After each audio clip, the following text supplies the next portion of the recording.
Donc, je vais créer un arrière-plan qui va me servir à délimiter les différentes parties dans ma fiche de vocabulaire. Donc, je suis dans Canva et je cherche un cadre qui va me permettre de mettre mes illustrations. Donc ça, c'est un cadre que je mets à la taille, je veux que ce soit une grande taille, il faut que ça remplisse toute la page. Encore une fois, ce ne sera pas la version finale de la taille de la fiche de vocabulaire. Donc là, j'ai rajouté un petit encadré, donc entouré pour le français et un pour l'anglais. Donc je les duplique parce que je vais maintenant créer une partie que les élèves devront découper et plier pour rabattre une partie de la feuille pour cacher les éléments.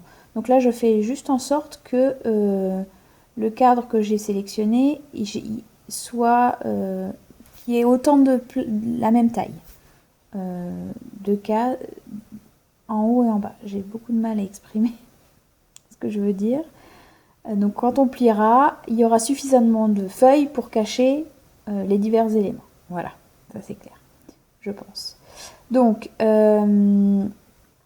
j'ai rajouté des pointillés pour indiquer aux élèves qu'ils devront plier à cet endroit-là. Et je vais maintenant rajouter les lignes pour indiquer aux élèves qu'ils devront découper à cet endroit-là. Et donc pour que ce soit plus clair, je vais rajouter également les ciseaux. Voilà. Donc là, ma fiche, elle est très simple, elle est terminée. Il y a bien évidemment moyen de décorer davantage, mais là, c'est juste pour l'exemple, j'ai fait vite. Je télécharge le document en format PNG avec arrière-plan transparent.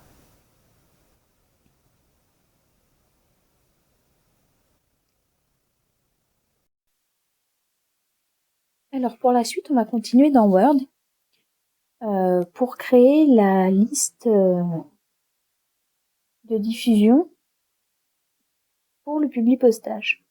En fait, normalement, je crée ça dans Excel, mais ça c'est une petite astuce. J'ai découvert qu'on pouvait y ajouter en fait des illustrations. C'est aussi le cas dans Excel, mais dans Excel c'est un peu pénible. Les manipulations sont beaucoup plus nombreuses. Et si on fait ça dans Word, c'est hyper simple. Donc je vous montre comment on fait. Donc d'abord il faut créer sa base de données. Donc la base de données, c'est en fait juste un tableau, tout simple. Donc là le mien, il a 3 colonnes puisque j'ai 3 éléments à reporter ensuite dans la fiche de vocabulaire. J'ai l'illustration, le français et l'anglais. Dans une fiche de vocabulaire où vous auriez des éléments supplémentaires, vous devriez mettre autant de colonnes que d'éléments dans votre fiche.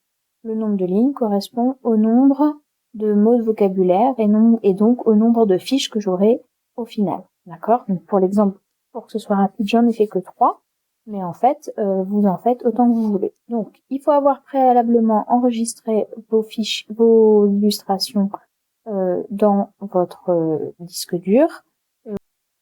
Donc, j'ai fait mon tableau, donc très simple. J'ai mis la colonne illustration, la colonne français, la colonne anglais.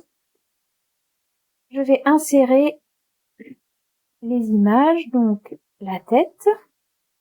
Donc, les illustrations seront insérées dans le document à la taille où elles sont ici. Donc, je vous conseille de mettre à peu près la taille finale. Donc, moi, j'avais fait quelque chose d'assez grand.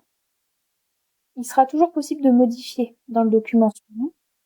Mais lorsqu'on a, comme moi la dernière fois, 93 fiches avec à modifier à chaque fois, on aime bien que tout soit de la bonne taille directement. Donc l'astuce que j'avais utilisée, c'était que j'avais en fait pris mes images dans Canva. J'avais fait dans Canva un document qui faisait 250 pixels par 250, donc un carré, et ça correspondait à la taille que j'avais au final dans mon fichier. Donc du coup, mes images ne dépassaient jamais et je faisais en sorte qu'elles prennent à peu près toute la place. Quel que soit leur format, si c'était plutôt carré, rectangulaire, ça ne dépassait de toute façon jamais de la taille que je leur avais attribuée de base. Donc ça c'est une petite astuce aussi. Donc on s'en fiche de... Alors, et ce qu'il faut faire, il faut par contre absolument, sinon ça ne fonctionne pas, changer l'option disposition et il faut mettre aligné sur le texte. D'accord. Et donc, je fais la même chose avec toutes mes illustrations. La main, donc là, un peu grand.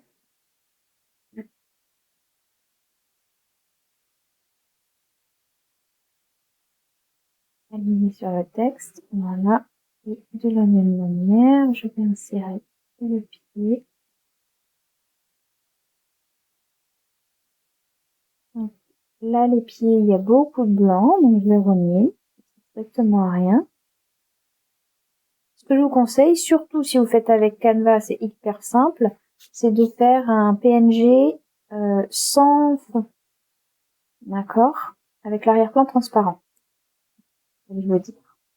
Parce que là, je l'ai pas fait, mais imaginez que vous ayez fait un arrière-plan plein de couleurs ou plein de motifs ou je ne sais quoi. Eh bien, en fait, il y aura un cadre blanc. Ça fait pas très joli. Il vaut mieux que votre illustration, elle soit sans arrière-plan, avec un arrière-plan transparent. Voilà. Donc, on n'oublie pas de modifier l'alignement, la disposition. Voilà. Et donc là, j'enregistre et je fais un nouveau document. Donc, mon illustration, elle était en paysage. Donc, je vais mettre en paysage. Et je vais là. Voilà. Je vais l'insérer. Donc, c'était le fond.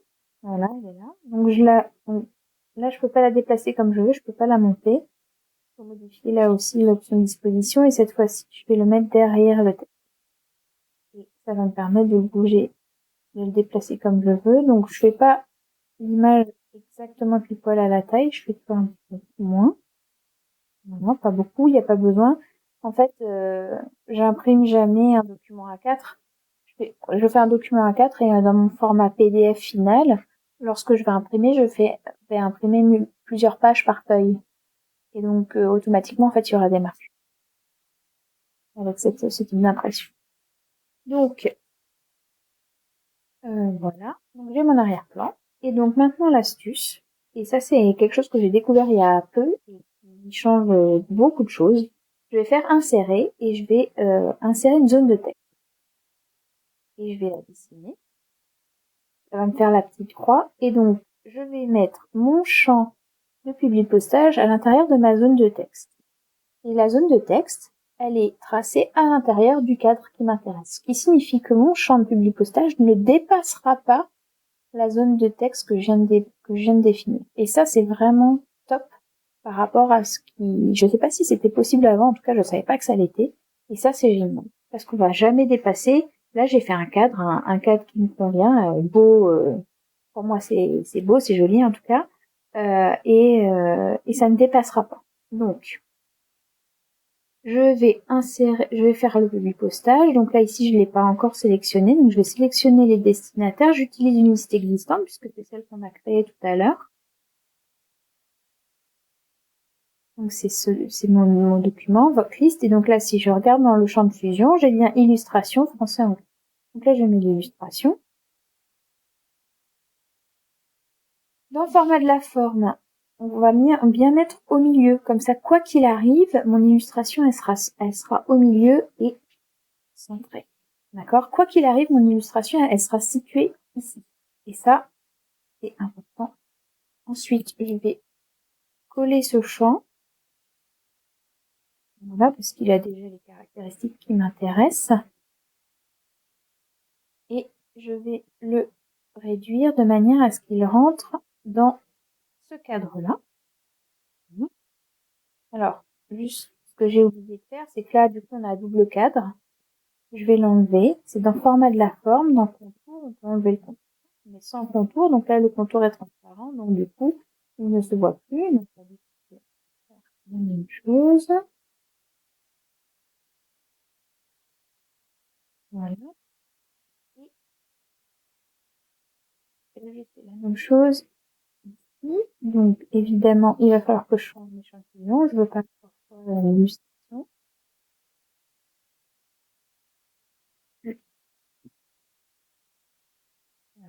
Donc, du postage, je mets mon français ici. Ici, je vais mettre mon anglais. D'accord. Alors, ensuite, autant ici, l'illustration sera remplacée. Donc, je vais vous montrer. Est-ce que ça fonctionne? C'est le moment de vérité. Aperçu des résultats. Voilà. Parfait. J'ai bien mon illustration. Elle est centrée. J'ai, et de taille correcte. Ma tête, ma head. Donc la seule chose, c'est que par contre, je vais mettre une police différente et plus grande aussi surtout.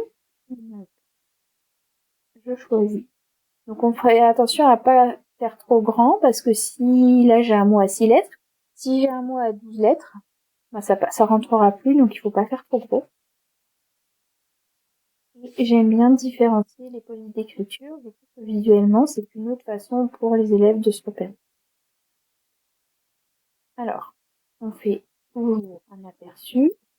Et ça me permet, là j'avais fait exprès de prendre celle-ci, faites bien attention, quand vous avez du français, de prendre une police d'écriture qui accepte les accents, ce qui n'est pas le cas de celle-ci, mais je sais que celle-ci c'est le cas. Donc je vais la remplacer, elle a un petit ongle de l'agrandie. Et donc je peux voir l'aperçu final, donc j'ai bien ma tête, ma main et mes... Voilà. Et donc, je n'ai plus qu'à terminer et fusionner. J'imprime les documents, donc je génère un Microsoft PDF, donc je génère un PDF directement. Donc voilà, juste pour vous montrer très rapidement le résultat final. Donc on a un PDF avec, pour chaque mot de vocabulaire, l'illustration, le français, l'anglais. Si les élèves découpent et plient, ça viendra, cette partie-là viendra cacher cette partie-là. Voilà. Là, j'ai fait un design extrêmement simpliste. Rien n'empêche de mettre un fond. Si vous le faites, attention, vraiment, pour que ça fasse joli, il faut une illustration qui soit avec un arrière-plan transparent. Donc pour ce faire, le plus simple, c'est un PNG avec arrière-plan transparent dans Canva. Moi, je vous le conseille grandement. Enregistrez bien vos illustrations à l'avance. Et vous pouvez rajouter des détails. Le résultat final est donc moi en impression. Je fais toujours une impression multiple et je mets plusieurs pages par feuille. Après, ça va dépendre de quelle taille vous voulez les faire. Si vous voulez que ce soit un format pratique, pas très grand, que les élèves puissent consulter, 4 par feuille, déjà, c'est à une bonne taille. Pour consultation en classe, moi j'en ai fait avec 2, donc ça fait des demi-pages, pas trop grand, pas trop petit non plus. 4, je pense que c'est une bonne taille. Et alors attention, là l'option est mise, mais pensez à imprimer le contour pour découper plus facilement.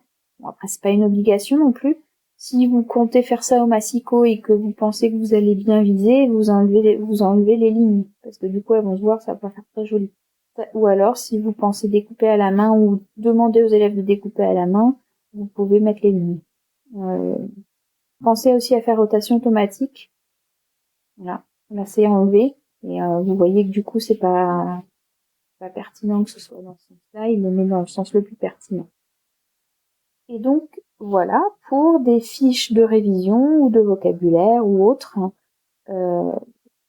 rapides, surtout quand vous avez un grand nombre. Pour 3, le publipostage n'est pas particulièrement pertinent, même si ça fait quand même gagner du temps. Pour 10, 15, 20, 30, ça commence à devenir vraiment, vraiment très pratique et faire gagner beaucoup, beaucoup de temps. Voilà.